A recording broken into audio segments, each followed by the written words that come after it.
Hello, everyone, and welcome to another episode of Fertility Docs Uncensored. I am one of your hosts, Dr. Carrie Bedient from the Fertility Center of Las Vegas, joined by my two lovely but not lascivious, even though it's alliterative, colleagues, Dr. Abby Eblen from Nashville Fertility Center Hi, everybody. and Dr. Susan Hudson from Texas Fertility Center. Hello, everyone.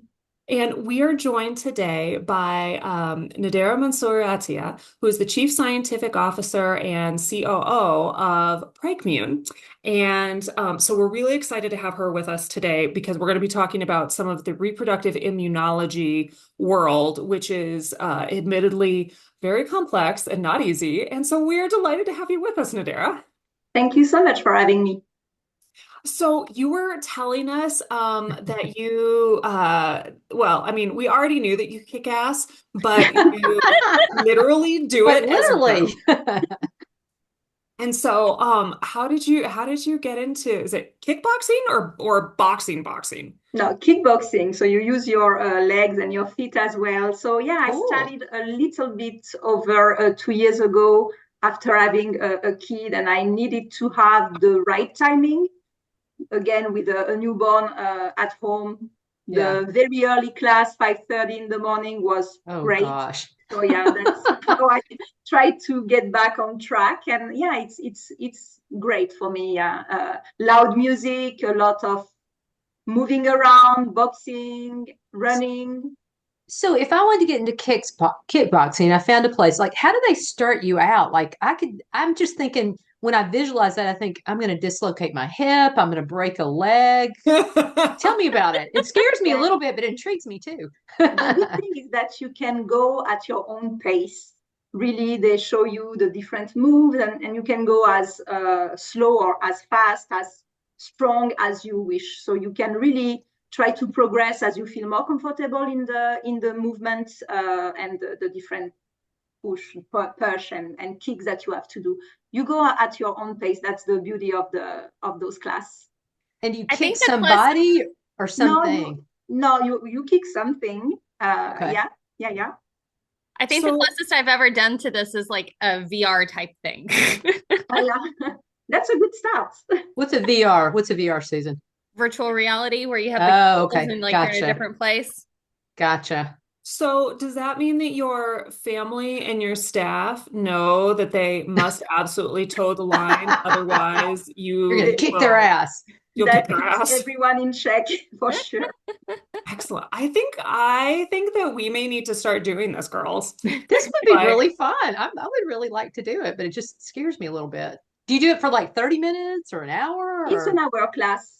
Okay. Oh, wow. So are you just like worn out at the end? Yeah, it's I love it. That's all I have to say. Yeah, you are not really tired, but it gives you that push that you need to start your day. That's how I see it. Yeah. do you have you or anybody in your classes ever had to use it in the real world? Not myself, not that I know. Yeah, it's just a good cardio workout. That's awesome. Oh, But that's does it cool. make you feel more empowered? Like if somebody came upon you and was going to hurt you, like you know some moves? Do you feel like you Now, could? yeah, now I do. Yeah. Ah, very cool. My husband, when he did, I guess, Taekwondo, martial arts of some variety, and he did it as a kid. And then when he got into college, he was in Chicago, and somebody tried to mug him on the street. Oh, wow. I mean, my husband's about 5'5", like he's not a huge guy, but he flipped him over his shoulder and then he ran.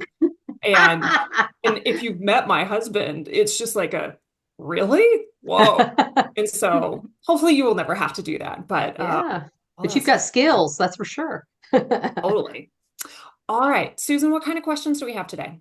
Okay, so our question for today is, Hi, I'm 37 years old and been trying to conceive for a year. I have secondary infertility and IUI is not working for me. As I consider IVF, what is mini IVF and how is it different? Oh, that's a good question. We're seeing that a lot recently. There must be something on the Yeah. boards I on hear the it a lot internet. on patients who come into the clinic too. So I think Yeah. There's a it's a center in the Northeast that's kind of that's their thing. That's what they do is mini IVF. Yeah. I think it's quite popular in places that they're trying to minimize costs associated with IVF. Yes. So, Yeah. Yeah. what exactly is mini IVF? So mini IVF is trying to reduce costs, like Susan said. And I think, and I don't know this for a fact, but I think they try and do it by not making you be on fertility medicines. You kind of ovulate on your own, or maybe with some ovulation induction medicine. And so therefore you don't spend as much money on the medicines. You don't have to come in for as much monitoring and that sort of thing. But the procedure is still the same. And so I always say that when you go through an egg retrieval, it's like buying lottery tickets. The more tickets you get, the more chances you have of winning the lottery. Well, you may save money on the front end on the cost of the medicines, but the egg retrieval is still the same cost, or I assume so. And so therefore, if you only get one or two eggs, you don't have a real great chance of those one or two eggs making it all the way through to an embryo that can be transferred. So that's kind of my understanding. Carrie, anything different on your end that you know? So mini IVF, I would agree with that. Part of it is a cost savings, enterprise.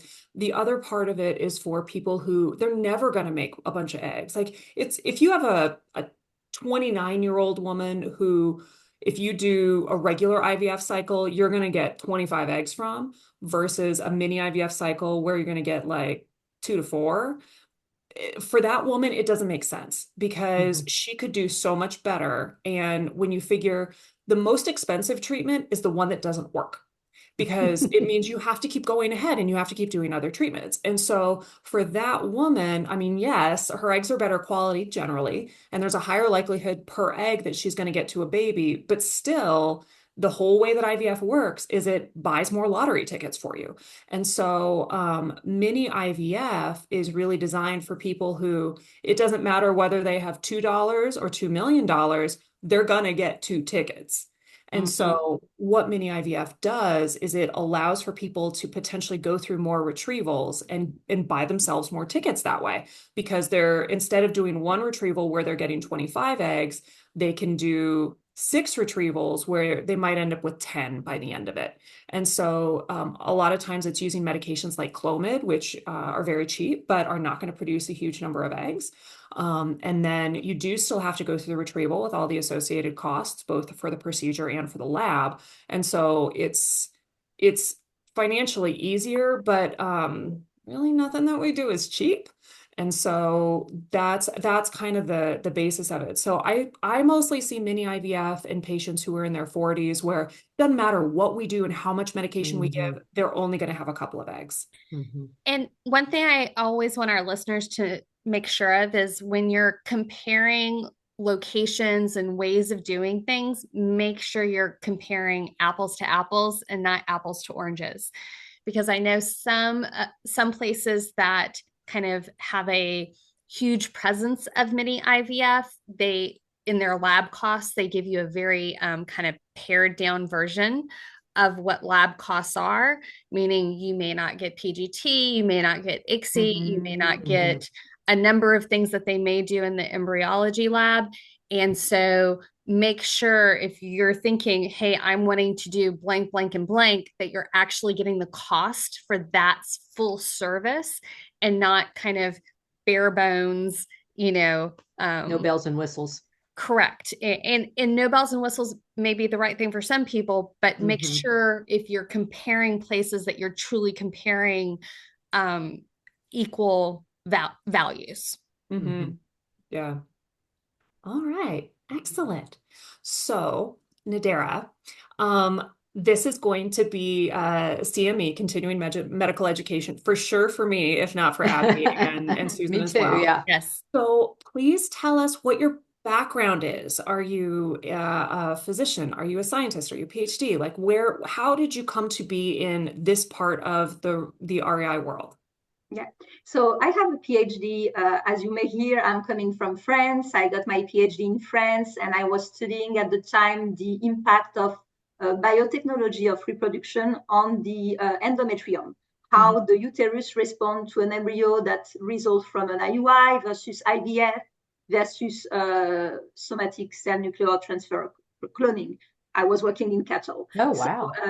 I did that as a PhD. I did some reproductive immunology still in cattle for a first postdoc that I did in Ireland I was living for a few years in Dublin. And then we moved to the US to do a postdoc, this time on cancer. I was a fellow here at Baylor College of Medicine in Houston, tried to studying that very specific cancer, juvenile granulosa cell tumor that is occurring in young kids. So after that, I got hired by a fertility clinic based in New York called Braverman Reproductive Immunology, and that's where everything started for me in terms of my involvement in the fertility world, the human fertility world. Awesome. So Pregmune was created in 2020. Okay. And since then, I've been working as the CSO and COO at Pregmune. And so what does Pregmune do? So Pregmune is a biotech company that is using fertility assessment. So we are screening patients for roughly 60 tests, very extensive panel. We are looking at everything, the thyroid, the autoimmunity, the genetic component, the immune testing as well, to see how your immune system is regulated, if we have a lot of inflammation, if we have key cells called regulatory T cells that are here and present, ready to go for an attempt to conceive. So 60 tests in total. We are using AI, machine learning, to try to predict chance for a successful pregnancy with a live birth based on all those test results. Wow. So if someone wants to, if someone has either unexplained infertility or pregnancy loss, and nothing has popped up in their testing that's shown, this could be a cause for it, where do you start out with their testing? I mean, you said you've got a panel of 60 tests that's super expensive. Do you narrow in on just one or two of those things to start? So usually we are offering the totality of the test, because what we really want to have is a snapshot of what's going on at that time. Many patients come to us with already acquired significant history of loss, recurrent implantation failure. Some of them have autoimmune issues, some have PCOS, a lot of them have endometriosis. So we do know that we are going to find something on the immune system side. So we are offering that report that includes the 60 tests. That's called the EMA report. That's the name of the report. And I would say 96% of the time we are finding something that may explain the recurrent pregnancy loss, that may explain the implantation failure despite using PGTA embryos. So if you find these immune markers, these inflammatory markers, how have you been able to extrapolate either through observational studies, I'm sure not randomized prospective studies, that these really have an impact? They're really clinically significant. Correct. Yeah, everything is backed up by science. We are putting all the bibliography that can support the use of the test that we are offering in the report. Some, as you mentioned, are very well backed up with Cochrane study. Some other is just some little study here and there. But everything is backed up by science, and there is really an effect of the factor we did include in the EMA report as it relates to chance for a baby and the impact that it can have on fertility. When it comes to who's a good candidate for your test, I know we just threw out a whole bunch of different diagnoses. Our listeners range everything from people who've had multiple failures to people who are just figuring out, hey, I have a problem getting pregnant. Who should everybody get this type of test, or is this really after kind of conventional reproductive endocrinology hasn't worked? Yeah, because of the cost, as we mentioned, of course, not everybody can afford to have 60 tests run. So we are strongly advising any patient who have been diagnosed with unexplained infertility, which is 30% of patients seeking fertility treatment. That's huge. We are recommending as well to have those tests run for anyone who had more than 2 loss, specifically patients who are under 35 or patients a little older that used PGTA embryos. Anyone with more than 2 embryo transfer that did fail can also benefit from our treatment. patient who had a stillbirth with no explanation, patient who have known autoimmune disorders, patient with PCOS, patient with endometriosis. So those are really the patient population that can clearly benefit from our testing. So ultimately, if patients get this panel back, because, statistically, I think it's if you test more than 20 things, pretty likely you're going to find at least one that's abnormal. So I guess my question is, how do we know that's not related to chance? And then on the clinician end, which is a little bit different question, there's tests that are out there that look at different things in the endometrium. And from a clinical standpoint, if a patient gets these certain tests, it's like, okay, well, as a clinician, how am I going to treat this? What am I going to tell them to do? Exactly. Yeah. So that's really the endpoint. The tests that are included in the report have actionable actions, I would say. So we are clearly determining if the patient is within the normal range, what will be the impact of the findings on their fertility. And we are also mentioning the drugs, the immune protocol that may be put in place for the physician to try to help those patients. So I can give you a quick example. Maybe we can dig a little more, but we are screening for HLA typing on both partners. So usually, as you know, the male is really here we are running very little test on the male partner. It's basically a semen analysis or a DNA fragmentation test. And after that, the partner is put on the side. We are looking at the HLA typing on both female and male partner to try to determine their what we call compatibility and determine as well the number of mismatch that they have between them two. And that number of mismatch, if that number is too low, that might be an issue as well, because the maternal immune system won't promote immune tolerance, acceptance of that embryo. And there are drugs that can boost that immune tolerance, that can boost the production of immune cells called Treg cells. And that will be a key factor in optimizing or enhancing the chance for the pregnancy to happen. And so, yeah, that there are drugs that can definitely help with that. So what kind of medications do you typically recommend with that? Are you thinking steroid protocols, or how do you approach that? So it can go from really dietary change. Let's say we are looking at as well, I didn't mention that, but we are screening for some metabolic factors and fatty acid profile. So it can go from things as simple as fish oil, really, to try to improve the patient fatty acid profile, to corticosteroid if we see that the patient has high inflammatory markers, to a drug called GCSF, Neupogen, to try to boost that immune tolerance. It can be IVIG, so that's an infusion for a patient who have HLA antibodies, for example. So it can go from very simple drug, low-dose aspirin, Lovenox, to try to lower the risk for blood clot, to some more tricky drug to use, such as IVIG, for example.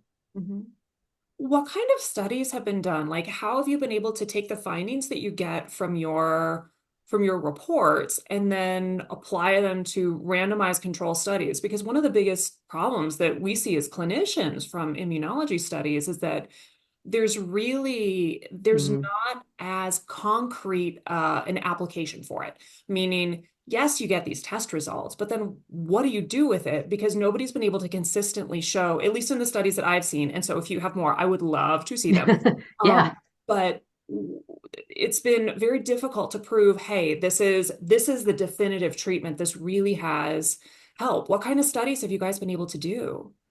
So there are many studies coming from Europe, from Denmark specifically. They are very good at designing clinical trials for testing IVIG benefit for patients with two or more loss.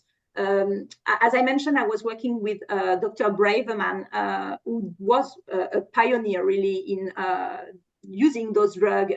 And I've been working there for 10 years, and I joined in 2014, I think. So before even me joining, they were already using those GCSF, IVIG. And the patient population that we were seeing at BRI, that fertility center, was really extreme case.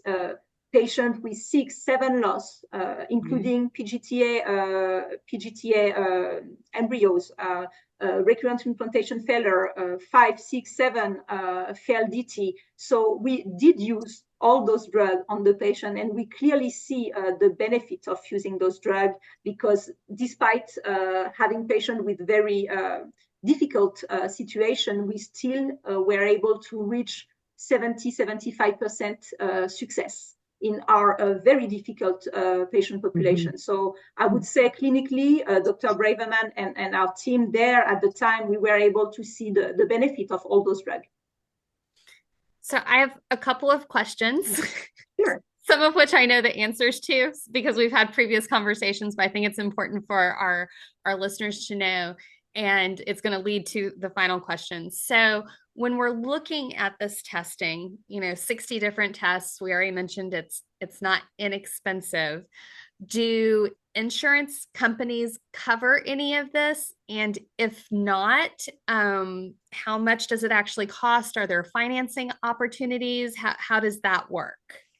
So we are really trying to streamline the process for the patient. It's very overwhelming to have to deal with insurance. So we are calling the insurance on their behalf, trying to know exactly what will be the out-of-pocket cost. I would say that 98% of the patients who move forward with the testing are covered. And when I say covered, it's up to 80% or fully covered. So the out-of-pocket cost is really minimized here.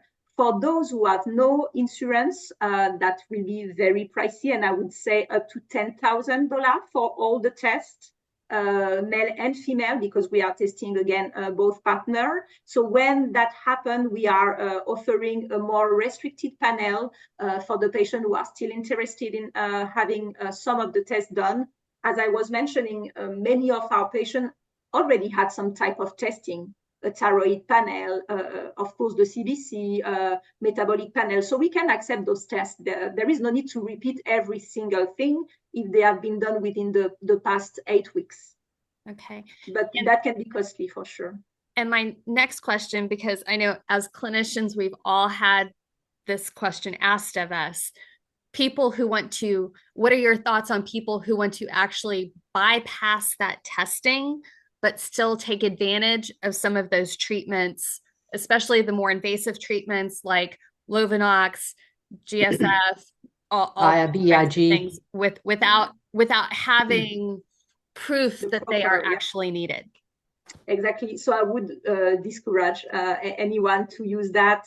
I know that some people really want to use a kitchen sink approach. Let me try everything because I have heard that so-and-so had a Neupogen baby. And yes, they were using I got that question. I got that comment this week. Baby, all the time. And so, of course, those drugs are helping, but we need to narrow down to patients who really need it. As you know, implantation is an inflammatory process. Some fertility centers are using tons of medication, LDN, prednisone, Neupogen, and that can really disrupt the implantation. So you are using a lot of drugs and you are not going to be successful if you don't need it.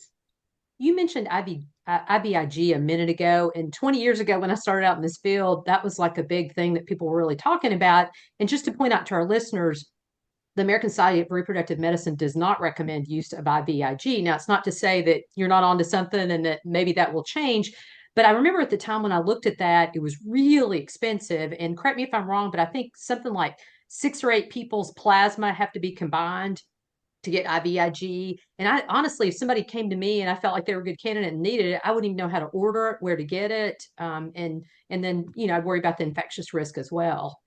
So yeah, we are trying again to help the physician in all that. We are recommending infusion center. We have protocol in place that we have been using for years with the clinic BRI. Again, Pregmune is the sister company of that fertility center. So we had all the protocol that have been used for years. We can definitely share that with the physician and help them in that process. And so you guys wouldn't necessarily have the patient go there, but you would have an outline physician do it, correct? So all the tests have to be ordered by their own physician. We are not the ordering physician. So the patient, let's say a patient wants to start with us, they will have to fill a referral form. And so the physician has to be on board. And of course, when you pick up a physician, it has to be someone who is comfortable with using immune protocol. Yeah.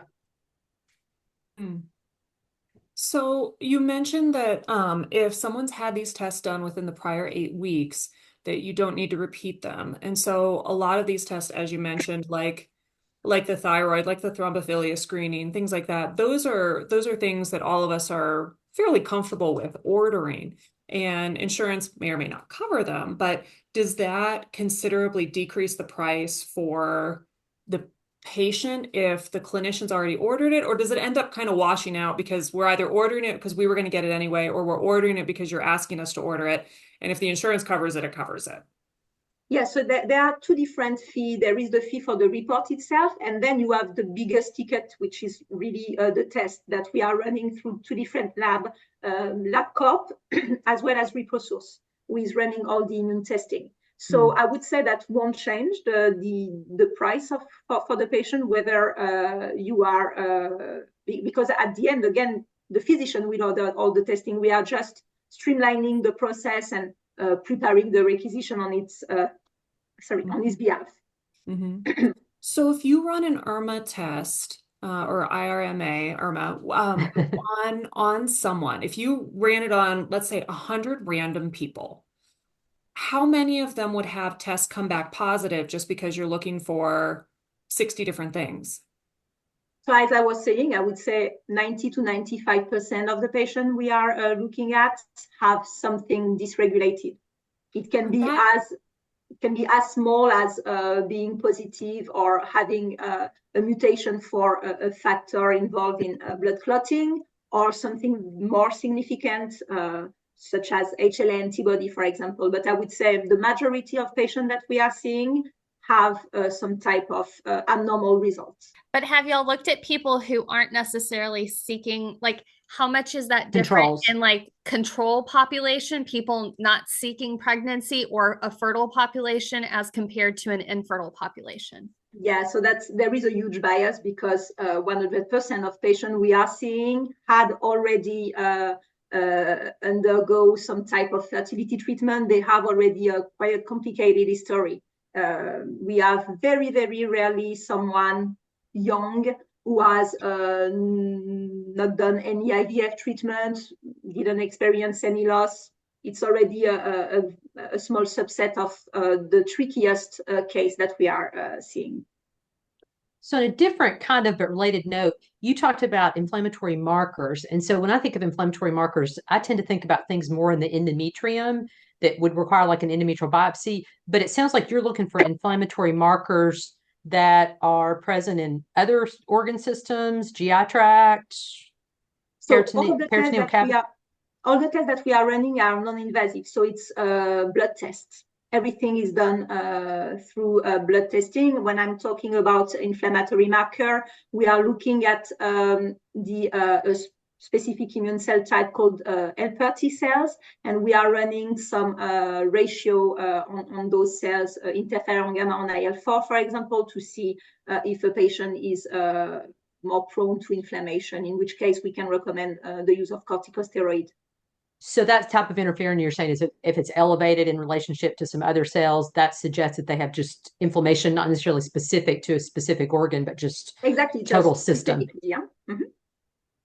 How often do you see that these inflammatory changes are diet mediated? Because we hear so much about, Good oh my question. gosh, you shouldn't eat dairy, or you shouldn't eat gluten, or you shouldn't eat rice on a Thursday, or whatever it may be. Pineapples, they're really good for you too. Oh yeah, McDonald's fries after a transfer. Yes, McDonald's fries.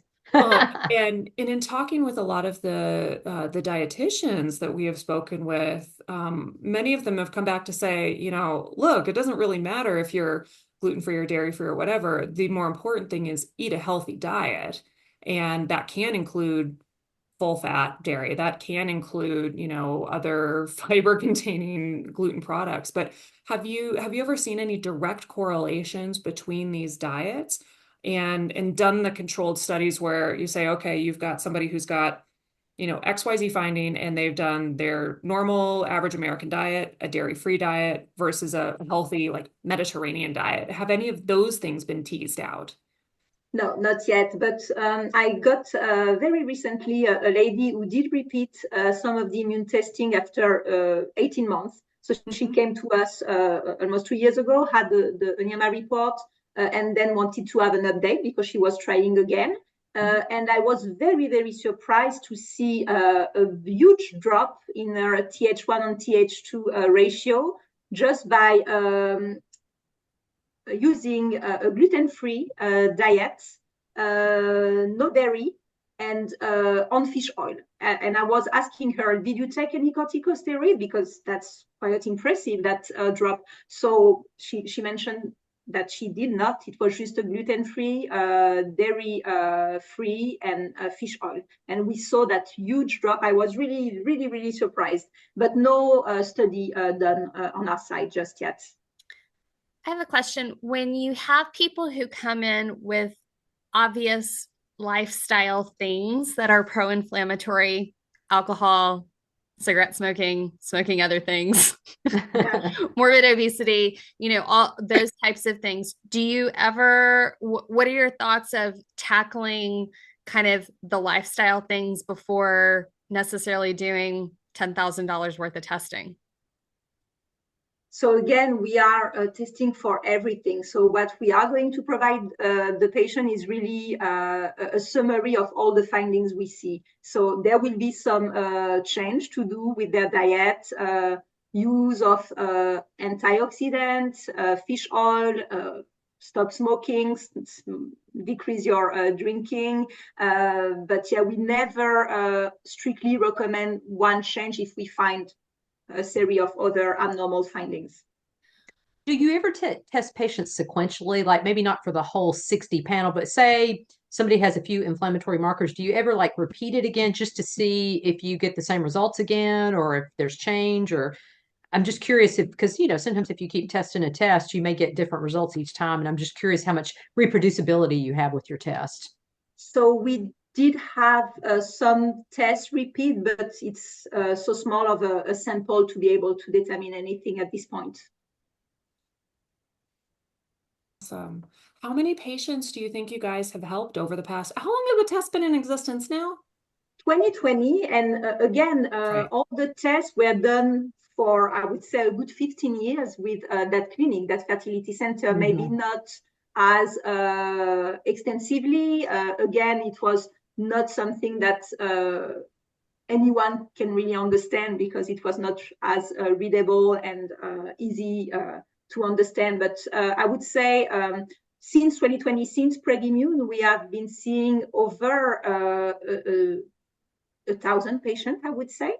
Oh, wow. Mhm. And from the statistic that we do have, again, there is also a bias because the patient that will get back to us are the happy patients, the one who are successful. So I'm Yeah. trying to do those follow-up and get all the questionnaire back, regardless of the outcome. But so far, we have probably 300, I would say, outcome. And out of those, 90%, 90% of patients got pregnant, Oh, wow. usually within the first attempt at 95%.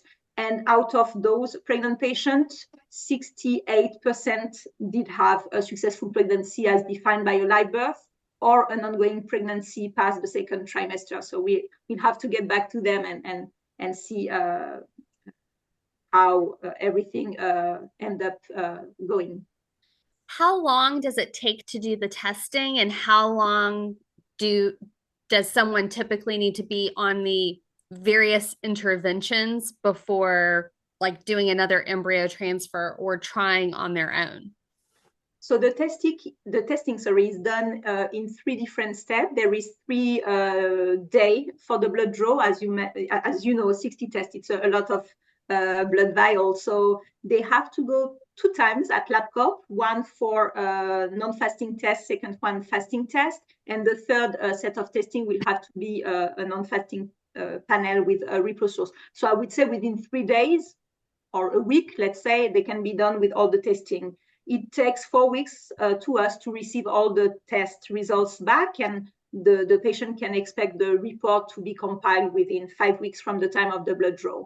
So most of the recommendation, depending, of course, of the findings, if a patient has to lose some weight or needs to optimize egg quality, of course, that will take longer. But let's say that she just needs to use corticosteroid, Neupogen, and so on. So those drugs are typically started prior to the transfer, about 2 weeks before the transfer. So I would say that can be quite fast. Within 2 months, the patient can be tested, be on the protocol, and try to conceive. Have you guys? Oh, go ahead, Susan. Sorry, are the protocols really aimed at people who are doing IVF, or are there protocols and ways that you can maybe try to get pregnant with something short of IVF? Yeah, totally. Yeah, we have a lot of patients who come to us who are kind of, I would say, fed up with everything, and they just want to reset, know what's going on, and they told us, we just want to try and see. And so we are adjusting the protocol for them if they want to try to conceive spontaneously. Okay.